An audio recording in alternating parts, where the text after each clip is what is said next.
आनंद लो प्रतिदिन जीवन का में आपका स्वागत है। हमारे साथ बने रहने के लिए धन्यवाद। परमेश्वर से संबंध बनाने का क्या अर्थ है?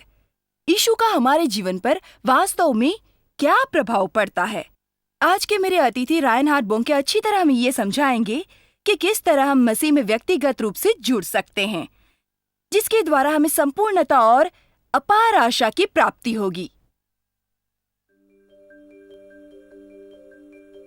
धर्म योद्धा रेनहार्ड बोंके इस दशक में लगभग 1 करोड़ तथा 10 वर्षों में सारे संसार के अरबों लोगों को यीशु की पनाह में लाने का जज्बा रखते हैं। 30 साल पहले उन्हें अंतर्राष्ट्रीय मिनिस्ट्री सभी राष्ट्रों के लिए मसीह स्थापित की थी। वे अफ्रीका तथा संसार के दूसरे हिस्सों में अपने विशाल इस चरित्र शिविरों के द्वारा काफी प्रसिद्ध हैं, जहां वे लाखों लोगों को यीशु की शरण में आते और परमेश्वर के चमत्कारों को घटते देखते रहते हैं। उनकी पुस्तक 140 भाषाओं में प्रकाशित हो चुकी है और वे लगातार उन लोगों को पढ़ाने और साधन वितरित करने में लगे हैं जो भटके हुओं को बचाएंगे। क्योंकि उनका कहना भी वही है और क्योंकि उनका करना भी वही है, इसलिए हम स्वीकार करते हैं कि वे समांतर हैं। रायनहार्ड, कार्यक्रम में आने के लिए धन्यवाद। शुक्रिया, बहुत बहुत शुक्रिया जॉयस। आप जानते हैं कि हम कुछ हफ्तों में अपने कार्यक्रम का एक दिन निश्चिंत करते हैं और मुक्ति विषय पर बात करते हैं, ताकि लोग सजग होकर अपनी मुक्ति की प्रशंसा करें और उसके प्रति उत्साहित रहें, क्योंकि मसीह को जानना और भय युक्त रहना निश्चय ही बहुत बड़ी बात है। लेकिन हमें पता है कि संसार के लाखों लोग मसीह से परिचित नहीं हैं। आज चारों ओर भ्रम फैला है। बहुत सारे अलग अलग झूठे मसीह बने हैं और लोग कह रहे हैं कि मुझे जवाब मिल गया। लेकिन यीशु ने कहा था कि वो पिता तक पहुंचने का मार्ग है। कोई मनुष्य मेरे द्वारा पहुंचे बिना पिता को नहीं पा सकता। जी, आप एक धर्म योद्धा हैं और लोगों को यीशु की शरण में ले जाते हैं। स्वयं बोलने और उपदेश देने के बजाय आज मैं खुलकर आपके विचार सुनना चाहती हूँ और ये जानना चाहती हूँ कि लोगों को मसीह की आवश्यकता क्यों है और ये कितना जरूरी है कि वो मसीह के बारे में जाने। आप हमारे दर्शकों को बताएंगे? जैसा आपने अभी कहा, उन्होंने कहा कि मैं ही मार्ग हूँ, सत्य हूँ और जीवन हूँ। कोई व्यक्ति मेरे द्वारा पहुंचने के सिवाय पिता तक नहीं आ सकता। मैं हमेशा सोचता हूं, किसी ने जल का आविष्कार तो नहीं किया, लेकिन पानी की आवश्यकता सभी को पड़ती है और इसी तरह यीशु चरित्र भी है। ये किसी का आविष्कार किया हुआ नहीं है, फिर भी हर किसी को इसकी आवश्यकता है। हमें अपने उदाहरक के रूप में यीशु की जरूरत है। ये इंसान की प्राथमिक आवश्यकताओं में से एक है। मैं प्रेरितों के काम का 26वां अध्याय पढ़ रहा था। अगर मैं वैसा कर सकता जहां यीशु पौल से बोलते हैं और 18वीं आयत में कहते हैं कि तू उनकी आंखें खोले कि वे अंधकार से ज्योति की ओर और शैतान के अधिकार से परमेश्वर की ओर फिरे, कि पापों की क्षमा और उन लोगों के साथ जो मुझ पर विश्वास करते हैं वो पवित्र किए गए हैं मीरास पाएं। यीशु ने कहा कि लोगों को अंधकार से प्रकाश की ओर मुड़ना चाहिए, भ्रम से विश्वास की ओर और शैतान के अंधकार से परमेश्वर की ओर जाना चाहिए।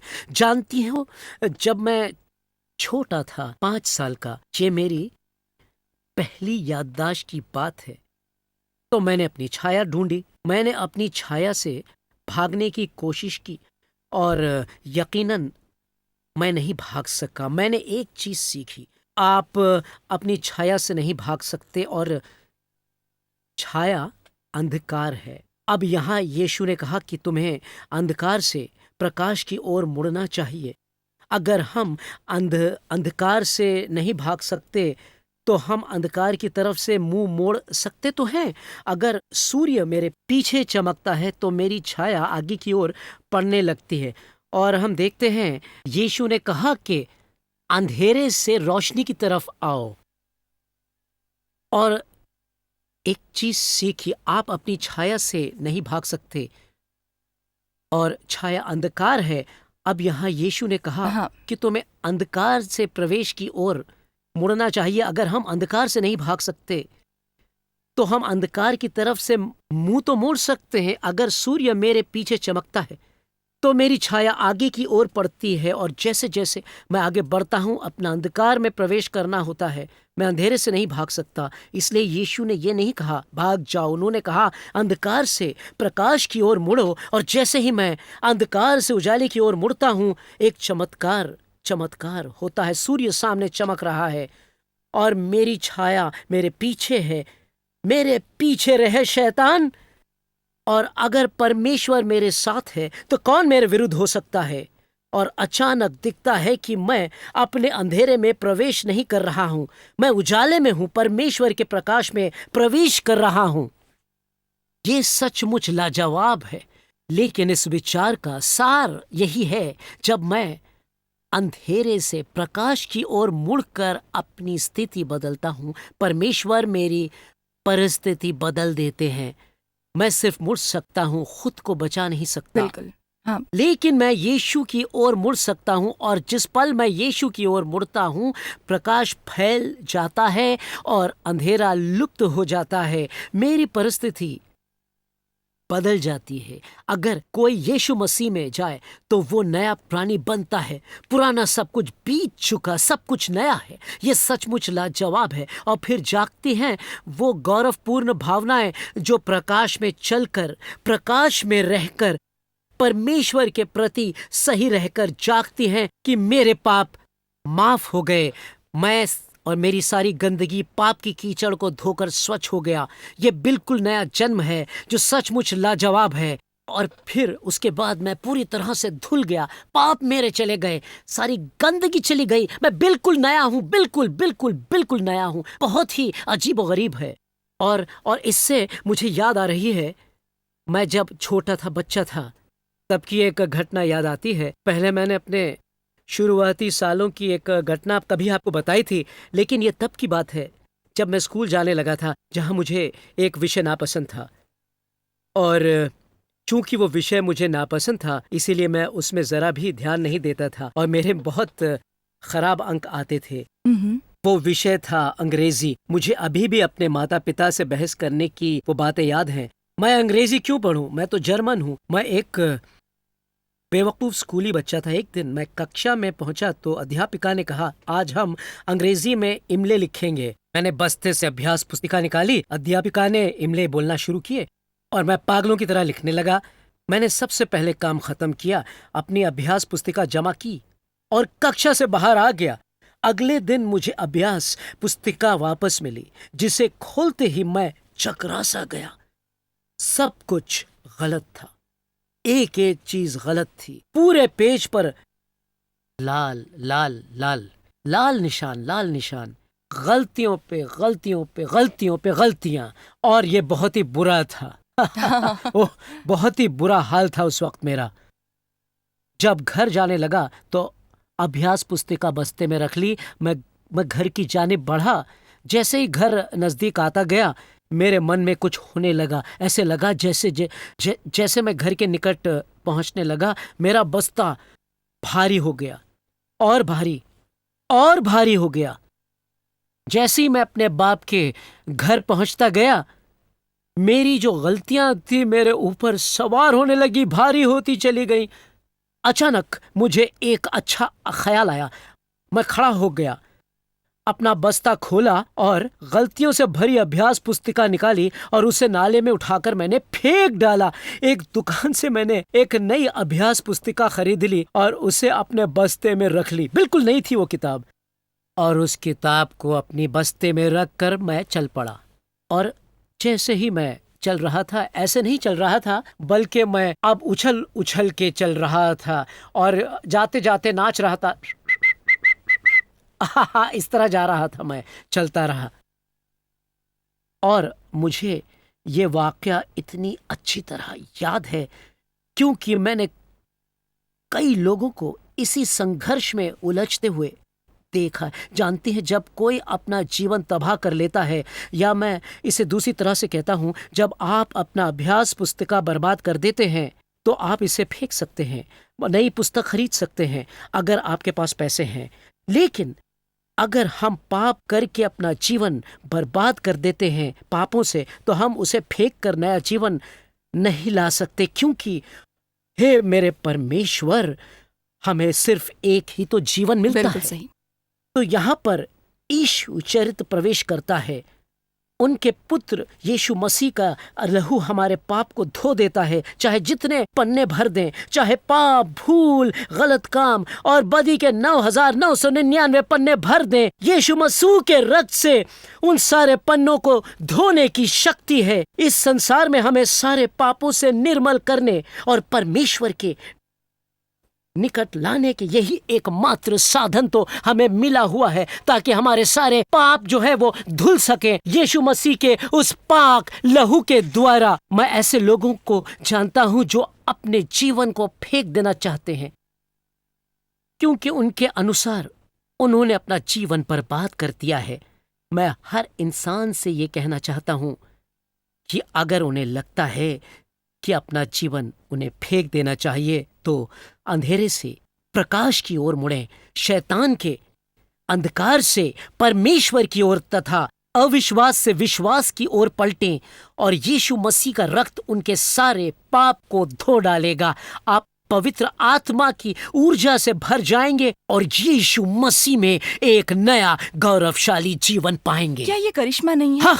बिल्कुल चमत्कारी अवसर। मैं हमेशा लोगों को यही बताती हूँ, समर्पण कर दो, बस इसे छोड़ दें। अपने जीवन को उसी किस्म की बेवकूफ कारगुजारियों में बिताना छोड़ दो। उस चीज में पूर्णता की खोज करना बंद करो जो तुम्हें संपूर्ण नहीं बना सकती। ये बिल्कुल अनोखा है। लोग हमेशा सोचते हैं अगर मैं ईसाई बन जाऊं तो इसे त्याग कर मुझे क्या मिलेगा? दुख, पाप, निराशा, निरुत्साह, भय, चिंता, उलझन, आपको इन चीजों का त्याग करने को मिलता है। परमेश्वर संग दिल नहीं है। वो आपकी पसंद और खुशी की तमाम चीजों को आपसे नहीं छीन रहे। बात सिर्फ इतनी है कि जब एक नई सृष्टि बन जाते हैं आप, तो आपकी खुशी के साधन पहले की तुलना में बदल जाते हैं। अब दूसरे किस्म के खुशियां हैं, लेकिन परमेश्वर उन चीजों को हमारे जीवन में और हमारे मन में उत्पन्न करते हैं। वास्तव में राइनहार्ड, मैं अब अक्सर लोगों से कहती हूँ कि मेरे लिए रोज बिस्तर पर जागने का महत्व तब तक नहीं था जब तक मैं यीशु को नहीं जानती थी। आज संसार में इतनी समस्याएं हैं, इतनी मुसीबतें हैं, इतना भ्रम है, इतना डर है और इतना बनावटीपन है कि हृदय व्यथित होता है। लेकिन वो इस संसार की आशा और असहाय की सहायता है। वो सबसे प्रेम करते हैं। परमेश्वर हर एक से कितना प्रेम करते हैं। परमेश्वर ने जगत से इतना प्रेम रखा कि उन्होंने अपने इकलौते पुत्र को दे दिया, बिल्कुल, ताकि जो भी उस पर विश्वास करे, सबसे बुरे भी, उसका नाश न हो। कोई विशेष व्यक्ति समूह नहीं, जो कोई भी हो, बल्कि जो भी उस पर विश्वास लाए नष्ट नहीं होगा और सदा जी पाएगा। मुझे यकीन है कि आज कई भूखी आत्मा ये कार्यक्रम देख रही हैं, और मैं जानती हूँ कि कार्यक्रम खत्म होने से पहले उनमें से कई परमेश्वर के परिवार का सदस्य बनने जा रहे हैं। हम सभी वापस लौटते हैं इस छोटे से ब्रेक के बाद।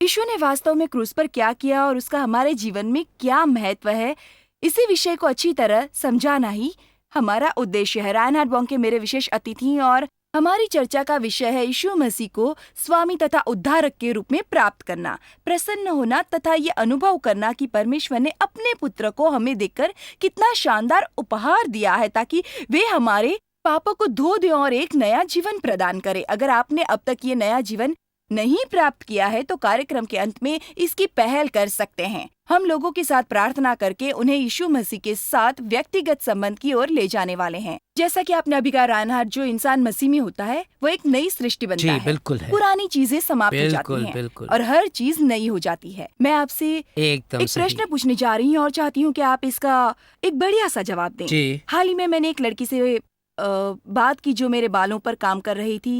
मुझे लगा जैसे मुझे जानना चाहिए कि आध्यात्मिक स्तर पर वो कहाँ थी। ये मेरे लिए हमेशा आसान रहता है जब लोग मुझसे पूछते हैं आप क्या करती हैं, और मैं कहती हूँ मैं एक बाइबल शिक्षिका हूँ, और उनका जवाब कुछ इस तरह होता है, ओह।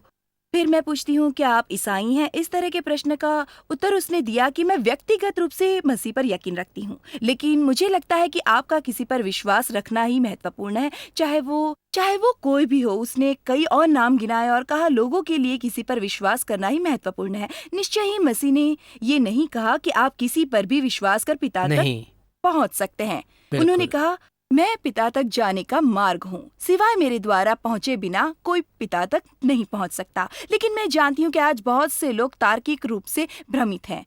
ये आजकल का प्रचलन है, नए समय की सोच है कि हम माने कि हम सभी परमेश्वर पर यकीन करते हैं, लेकिन हमें यकीन है कि हम वहाँ तक पहुँचने के अलग अलग रास्ते हो सकते हैं। तो आज कार्यक्रम में हमें इस विषय पर बात करनी चाहिए। आप क्या कहेंगे इस बारे में?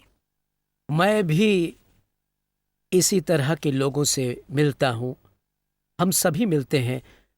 खास बात यह है कि जब और धर्मी की चर्चा हो तो यीशु मसीह संपूर्ण तथा उत्तम भी हैं, संग्रहालय हैं कि उन्होंने स्वयं से कहा, कोई मेरे तक पहुंचे बिना पिता के पास नहीं जा सकता। ये इसे हर तरफ से समेटकर हर चीज घटाने वाला कथन है जो सिर्फ उन पर केंद्रित है। जानते हैं, कोई हम मसीहों से क्रूस को नहीं ले सकता क्योंकि और किसी ने संसार के पापों के लिए क्रूस पर जान नहीं दी। सिर्फ यीशु मसीह ने ही, केवल यीशु मसीह ही ने, किसी और ने नहीं क्रूस पर मरना पसंद किया इस संसार के पापों के लिए। दूसरा उद्धारक कोई नहीं है। आप जहां चाहें वहां देख सकते हैं, चाहे जो भी धर्म हो, पाप का उद्धारक कहीं नहीं है। हम ये कह सकते हैं जैसे धार्मिक पुस्तकें कहती हैं, वास्तव में हम प्रतिध्वनि करते हैं, प्रभु की भेड़ों को देखो जो संसार के पापों को ढोती हैं।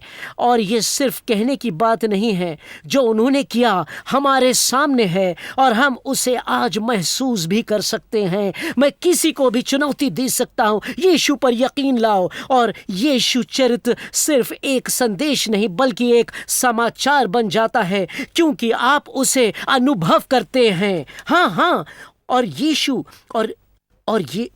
पर हमारे विश्वास करने का परिणाम इतना विलक्षण है कि लाखों और लाखों दुनिया वाले यही कहते हैं, मैंने उसे पा लिया, वो वास्तविक है। ये सच है, उनके जीवन पूर्णत है। यीशु वास्तविक है।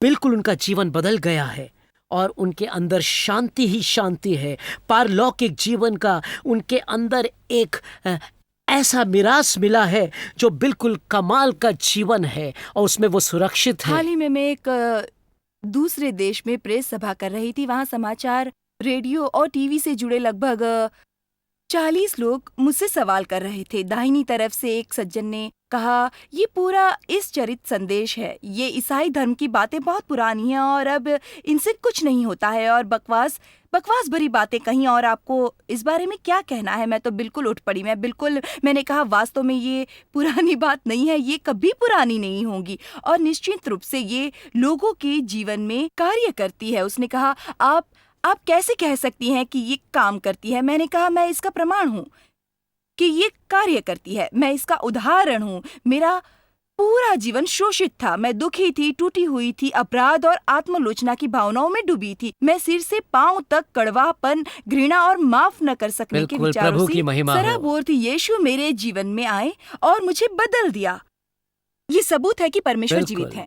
जानते हैं, जर्मनी एक बार एक नौजवान मेरे पास आया और मेरी बाइबल की ओर इशारा करके कहने लगा, उपदेशक महोदय, मुझे आपकी किताब नहीं पसंद है। मैंने कहा, ऐसा क्यों? उसने कहा, क्योंकि ये 2000 साल पुरानी है, मैं 17 वर्ष का हूँ और मैं इतनी पुरानी किताब के आधार पर नहीं जीना चाहता। मैं आधुनिकता देखना चाहता हूँ, आधुनिक बनना चाहता हूँ। दिन का समय था और सूरज चमक रहा था।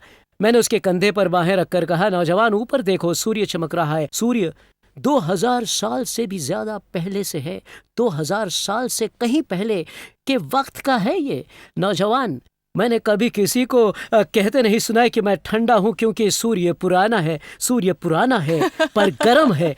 बाइबल पुरानी है लेकिन शक्तिशाली है। ये बिल्कुल शक्तिशाली है।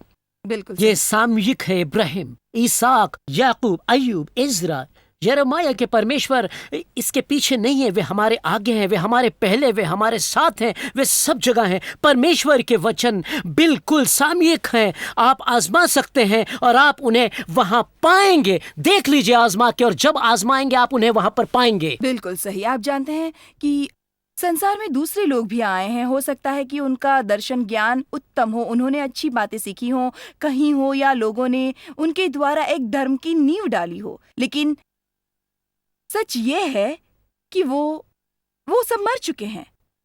सिर्फ यीशु ही ऐसे हैं जो मृत्यु को गले लगाकर फिर से जी उठे और मृत्यु पर विजय पाई। लेकिन सत्य हमेशा सक्षक सत्य नहीं होता। बिल्कुल।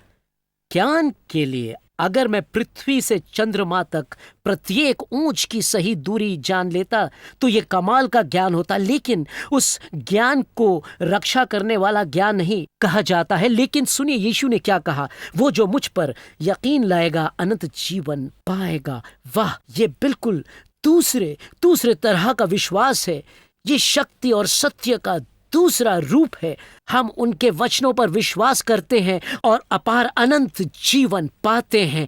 ये महामय शानदार सत्य होता है। ये कमाल का है। आप जानते हैं रायनहट बाइबल कहती है कि स्वर्ग के राज्य में प्रवेश करने के लिए हमें फिर से जन्म लेना होगा। फिर से जन्म पाना, यह ऐसा नहीं कहती कि आपको चर्च जाना होगा, अच्छे कार्य करने होंगे। ये कहती है आपको दोबारा जन्म लेना होगा।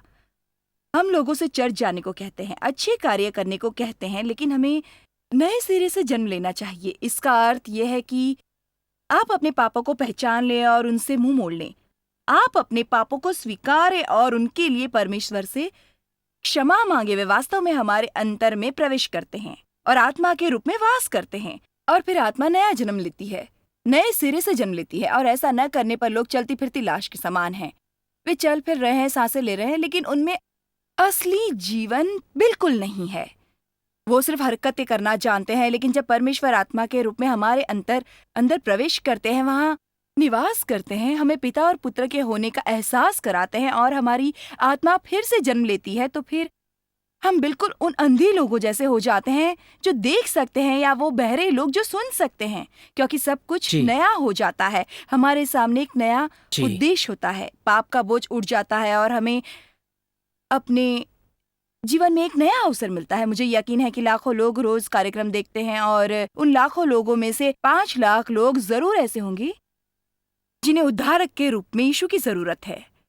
तो क्या आप उन लोगों को मसीह की शरण में आने की प्रेरणा देंगे और उनके द्वारा दोहराए जाते हुए मुक्ति की प्रार्थना करेंगे? मैं कार्यक्रम का समापन करने की बात करूंगी। क्या आप प्रार्थना करना चाहेंगे उनके लिए? और क्या आप हमारे दर्शकों को बताएंगे कि ये जी। कितना महत्वपूर्ण है? बिल्कुल, ऐसा करके मुझे बहुत खुशी होगी। हाँ, जो भी यीशु मसीह को मानता है वो एक नया प्राणी है। यीशु सब चीज़ों को नया कर देते हैं। शोधन निर्माण का दूसरा चरण है। परमेश्वर ने 6 दिन बाद निर्माण कार्य बंद किया, लेकिन अब वे फिर से निर्माण कर रहे हैं। पुराने प्राणियों को नया सा रूप दे रहे हैं। ये शोधन है। जो भी प्रभु का नाम पुकारेगा बचा लिया जाएगा। ये निश्चित बात है, 100% पक्की बात है। ये परमेश्वर का चरित्र, उनकी शक्ति, उनकी महानता उनके साथ है। ये आपके लिए उनके प्रेम का प्रदर्शन है। अगर अब हम उनका नाम पुकारते हैं तो वो हमारे पास आते हैं, वो सुनते हैं, आपका हाथ पकड़कर आपके हृदय को संभाल कर तुरंत आपको बचा लेते हैं। मैं यीशु तक आपके कदमों को बढ़ाने में आपकी सहायता करना चाहता हूँ। क्या हम सब एक साथ उसका नाम पुकारें? मैं आपके साथ मिलकर ये प्रार्थना करना चाहता हूँ और आप हृदय से उसे दोहरा दें। यीशु सदा सुनते हैं और अब वे जवाब देंगे। आइए उन्हें साथ मिलकर पुकारें। कहिए, प्रिय प्रभु यीशु मसीह। आइए कहिए, प्रिय प्रभु यीशु मसीह, मैं आपका नाम पुकारता हूँ। मैं आपके समक्ष अपने पाप स्वीकारता हूँ। कहें, मेरे प्रिय यीशु मसीह, मैं आपका नाम पुकारता हूँ। मैं आपके समक्ष अपने पाप स्वीकारता हूँ। मेरे पापों को क्षमा कर दीजिए। मुझे अपने पवित्र रक्त से स्वच्छ कर दीजिए। मेरे जीवन को पाप और शैतान के बंधनों से पूरी तरह मुक्त कर दीजिए। मैं अब सिर्फ आपको अपना विश्वास समर्पित करना चाहता हूं। मैं अपने हृदय से विश्वास करता हूं जो मैं अपने मुख से बोलता हूं। यीशु मसीह अब मेरे उद्धारक हैं, मेरे प्रभु और मेरे परमेश्वर हैं। मैं उस पर यकीन करता हूं, विश्वास लाता हूं, उसे प्राप्त करता हूं यीशु के नाम पर। आमीन, आमीन, आमीन। अगर आपने मेरे साथ ये प्रार्थना की है तो पवित्र आत्मा पहुंचेंगी और यीशु को आपके हृदय में ले आएंगी, जिससे आप एक नए प्राणी बन जाएंगे, एक नए प्राणी, बिल्कुल नए। आमीन। अद्भुत। धन्यवाद परमेश्वर आपको रानहाट। आशीष करे। आनंद लो प्रतिदिन जीवन का अगला अंक लेकर हम जल्द ही आपसे मिलने आएंगे। आप जितना जानते हैं उससे भी अधिक आप हमारे लिए जॉयस मेयर मिनिस्ट्रीज एशिया में महत्वपूर्ण है। हम आपकी सराहना करते हैं। आप सौभाग्यों का धन्यवाद देते हैं कि इस संसार भर की सेवकाई को आप सफल कर रहे हैं। एक साथ हम भूखों को भोजन, गरीबों को कपड़े दे रहे हैं और पूरे संसार में सुसमाचार प्रचार कर रहे हैं। हमसे आज ही संपर्क करें या लॉग करें jmmindia.org। अपने प्रार्थना निवेदन भेजें, हमारे स्रोत के विषय जानें, जॉयस की सभाओं के विषय जानें और जैसे हम पूरे संसार में मसीह के प्रेम को बांटते हैं तो आप हमारे साथ सहभागी हो जाएं।